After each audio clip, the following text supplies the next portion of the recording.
దానికి శిరస్సు వంచి హృదయపూర్వకంగా నేను ధన్యవాదాలు తెలియజేస్తున్నా. వారికి వినమ్రంగా మనస్ఫూర్తిగా కృతజ్ఞతలు తెలియజేస్తా ఉన్నాను.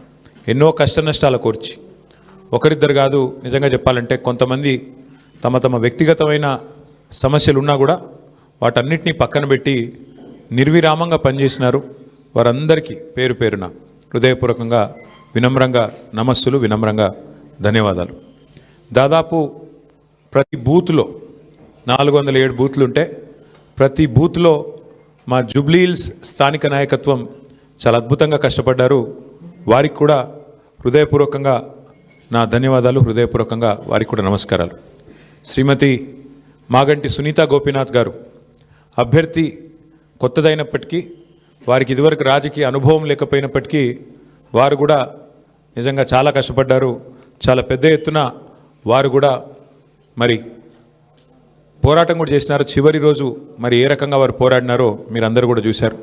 వారికి కూడా నా అభినందనలు. ఎందుకంటే కొత్త అభ్యర్థి అయినప్పటికీ ఎక్కడా కూడా ప్రత్యర్థి, ముఖ్యంగా అధికార పార్టీ అయినప్పటికీ, అధికార యంత్రాంగం మొత్తం ఉన్నప్పటికీ వారు కూడా మొక్కవోని ధైర్యంతో కొట్లాడినారు.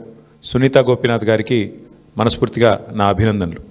అట్లాగే బీఆర్ఎస్ పార్టీకి మరి ఓటేసిన జూబ్లీహిల్స్ ప్రజలకి మరి చివరి ఓటింగ్ శాతం ఇంకెంత తెలియదు, బట్ చాలా గణనీయంగా గౌరవప్రదంగా మా పార్టీకి కూడా ఓట్లు వచ్చినాయి.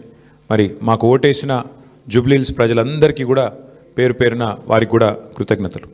సరే, సహజంగానే ఒక రాజకీయ పార్టీగా ఎన్నికల్లో దిగినప్పుడు గెలుస్తామనుకొని దిగుతాం, గెలుస్తామనుకొని కొట్లాడతాం, గెలవాలని కొట్లాడతాం. అట్లనే కొట్లాడినాం. గత 2 ఏళ్లుగా బీఆర్ఎస్ పార్టీ ప్రధాన ప్రతిపక్ష పార్టీగా తన పాత్రను అద్భుతంగా పోషించింది. ప్రజా సమస్యలను మరి కేంద్రంగా చేసుకొని ప్రజల వాదనను, ప్రజల వేదనను ఇవాళ ప్రభుత్వం ముందు పెట్టడంలో, అది శాసనసభలో అయితేనేమి, ప్రజాక్షేత్రంలో అయితేనేమి, సోషల్ మీడియాలో అయితేనేమి చాలా బలంగా బీఆర్ఎస్ పనిచేస్తున్నది. మా పని ఇట్లాగే భవిష్యత్తులో కూడా కొనసాగుతూనే ఉంటుంది. ఎందుకంటే